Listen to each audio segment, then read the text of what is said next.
there, and welcome to the Soil and Roots podcast, journeying together into deep discipleship. I'm Brian Fisher, and this is episode 16, The Way You Make Me Feel. Many years ago, my wife Jessica walked into our tiny little living room with a big smile on her face, grinning from ear to ear. She was holding a pregnancy test, and it was positive. We were going to have another baby. Our firstborn son, Caleb, was going to have a little brother or sister.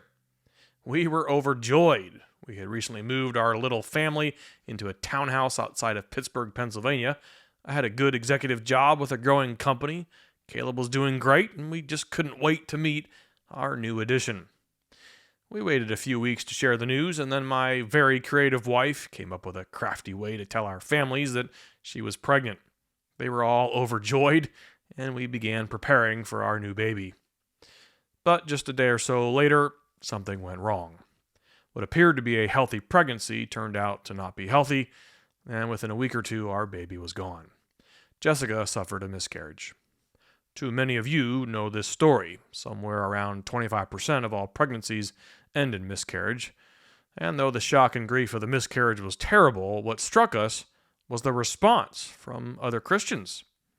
The statute of limitations for grieving a miscarriage is apparently about a week and a half. After that, we realized that everyone else had moved on, and we had better move on as well. Otherwise, it might look like we lacked faith in God. About 4 weeks after the miscarriage, I brought it up to a close friend. He looked at me incredulously and asked in all seriousness, "Why are you guys still upset about this?" Jessica and I have rarely spoken about our baby in public since. Yet it's been over 20 years, and on many days, maybe most days, I still think about our child. I imagine our baby as a girl, and I miss her. I long for her. I want to meet her. I will someday. There's hope in that. But I still feel the grief. I still feel the loss. I still feel sad, even a few decades later. Am I allowed to feel this way? Aren't I just supposed to be joyful? Aren't I supposed to trust in God and happily look forward to that day when I meet my daughter on the other side? Why should I still be sad now? Emotions, feelings, they are often the most confusing, most derided, most misunderstood of our 8 Heartview indicators. Feelings are something we either seem to be unduly dependent on to help us navigate our day, or something we outright reject, because, of course, Christians are to be universally content. And apparently, contentment means going about our lives in peace and tranquility, even when we've lost a child, or we're sick, or we're persecuted, or we're just struggling. If we feel rage, anger, fear, shame, sadness, we need to quickly suppress those things because those aren't feelings that mature Christians are supposed to have. Right? Ironically, in modern Christianity, it's actually okay if we are emotional about someone else's circumstances, but if suffering comes to us, we must bear it with a smile and a trite expression about God's goodness. When someone else loses a job or has a dream dashed, we understand and sympathize with their grief and confusion. But if it happens to us, we know that as mature Christians, we must learn the secret of being content in all circumstances. And that means putting aside, ignoring, and certainly not showing feelings of hurt, loneliness, fear, or sadness, because those feelings supposedly convey a lack of faith, or a lack of trust, or a lack of belief in our good God. This season, we're exploring the discipleship dilemma. The lifelong journey to become more like Jesus means we need to know 2 people really well, Jesus and ourselves. Deep discipleship is the slow, progressive transformation of dark ideas in our hearts into light ideas, but we don't always have the time or space or even permission to explore the hidden ideas in our hearts in our modern context. Yet, that's what Jesus was constantly doing when he walked the earth, inviting those around him to explore his heart and their own hearts. Though our hearts are really pretty mysterious and hard to read, the great news is God has wired us all with 8 indicators, signposts, that point us back down to the ideas and desires that truly govern us. If we pay attention to these indicators and curiously explore them with God and trusted friends, we are well on our way to becoming deep disciples.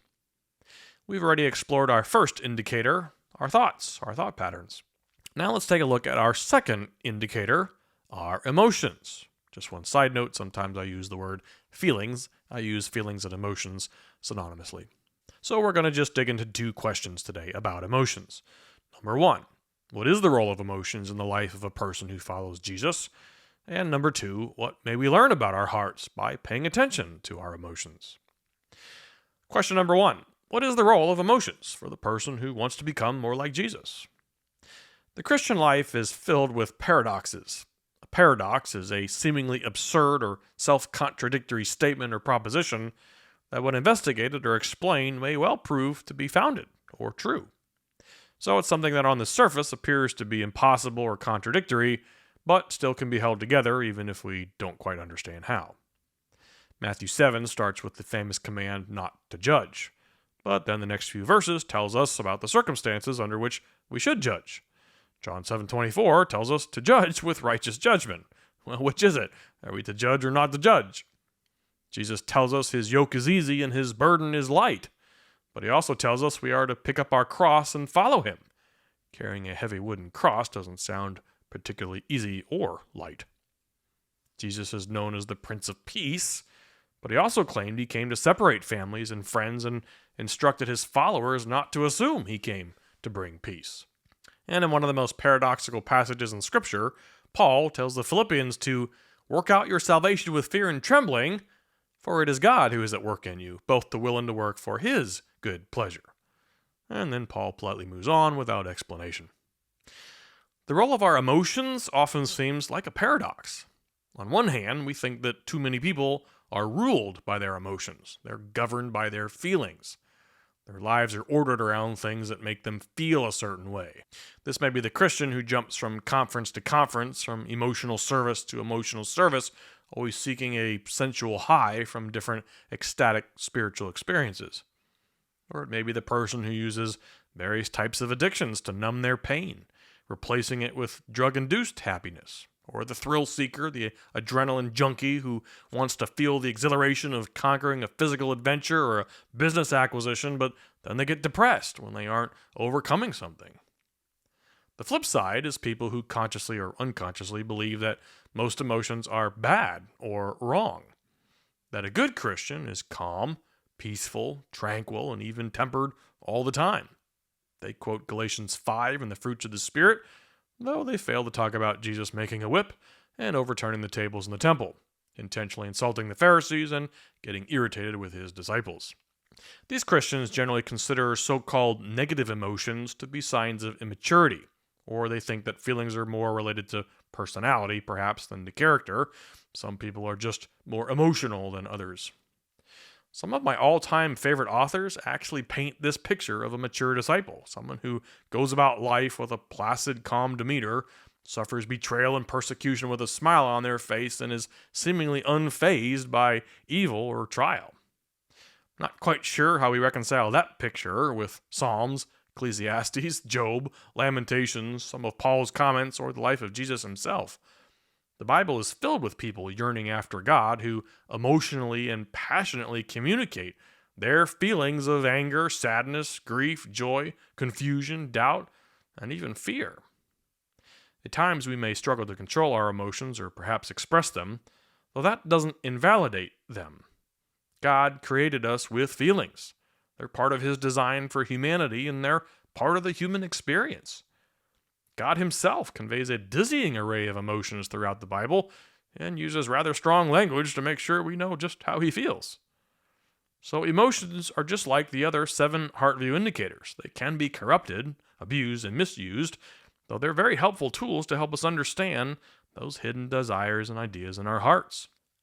This podcast is about deep discipleship, spiritual formation. How do our hearts grow to be like the heart of Jesus so that we can better love like Jesus? So ultimately, we need to look at Jesus to determine what role emotions play in the life of a disciple. From what we learn about Jesus in the Gospels, does he feel? Does he express emotion? Does he fit this picture of a calm, almost passive person who brushes things off with a polite word about God's goodness, or does he show us his heart by showing us his emotions? Well, how about anger? Jesus got angry more than once, and he certainly expressed it. In a few instances, he showed it physically. It certainly wasn't his norm, but Jesus became visibly angry at certain injustices. What about grief? Jesus wept at the death of Lazarus, even though he was moments away from raising him from the dead. Matthew tells us Jesus was grieved and distressed in the garden before his arrest, so much so it had a physical impact on his body.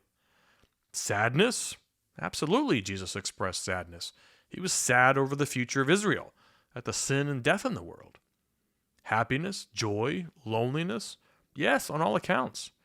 Here's the point. It seems that Jesus is a deeply emotional man, and he was free to express those emotions when he walked the earth. Jesus committed no sin, yet he expressed all the emotions we just noted and more. He is the most human to ever walk the earth, and he was a man of deep and expressive feelings. So if we want to become more like Jesus, if we want our hearts to embody his ideas and desires, we might expect to become people of deep and expressive emotions. And yes, that means expressing anger, grief, sadness, loneliness, along with happiness, joy, gladness, and laughter. The key to expressing our emotions is to avoid sinning while doing it, thus God's warning to Cain to not sin in his anger. It's advice he ignored. Emotions are God-given gifts to humanity, and we are free to feel and properly express them. And as we journey into deeper discipleship, we might find ourselves feeling new emotions, or stronger emotions, though we do so with a heart bent toward the kingdom of light.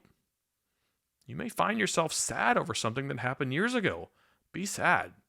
You may find joy in a beautiful sunrise or a generous call from a friend. Be joyful. You may discover years later that you're angry because of an injustice done to you. Be angry. Emotions tend to work like water in a pressurized tank. They're going to find their way out one way or the other. Better to express them while digging under the surface to uncover what they're telling us now versus bottling them up or ignoring them and causing suffering later on. Okay, let's go to our second question. Why are emotions one of our Heartview indicators? What can we learn by paying attention to our feelings? I've quoted neuroscientist Kurt Thompson before, and he wrote, quote, "Remember that emotion is not a debatable phenomenon. It is an authentic reflection of our subjective experience, one that is best served by attending to it." End quote. David D'Amico wrote a book called The Faces of Rage, which caught my attention because he makes some claims about just how important it is that we attend to our emotions. Now, we normally think of rage as someone who is becoming red-faced with steam coming out of their ears, losing control, and saying or doing regrettable things. In relation to understanding our stories and how our hearts are formed, though, D'Amico wrote this, quote, "Rage is as ordinary as the common cold, and neither vows of self-control nor confessing the name of Jesus and militaristic determination will effect a lasting cure. Rage must be pulled out by its roots, and its roots are buried deep in the painful territory of unresolved loss that most of us just don't care to visit." End quote. Now, there's that soil and roots again.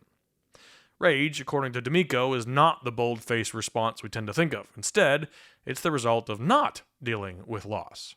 He defines rage as, quote, "the escape routes from dealing with our real feelings connected with real losses, no matter how insignificant," end quote. When we spend our lives consciously or unconsciously avoiding loss, we aren't available for meaningful relationships, not with others, ourselves, or even God. In essence, rage is a self-protective shield we use to avoid loss-threatening circumstances or events. Rage's sole purpose is to keep us from resolving loss, which would free us to love and experience life in the present. So rage can take many forms, and many of them aren't visible.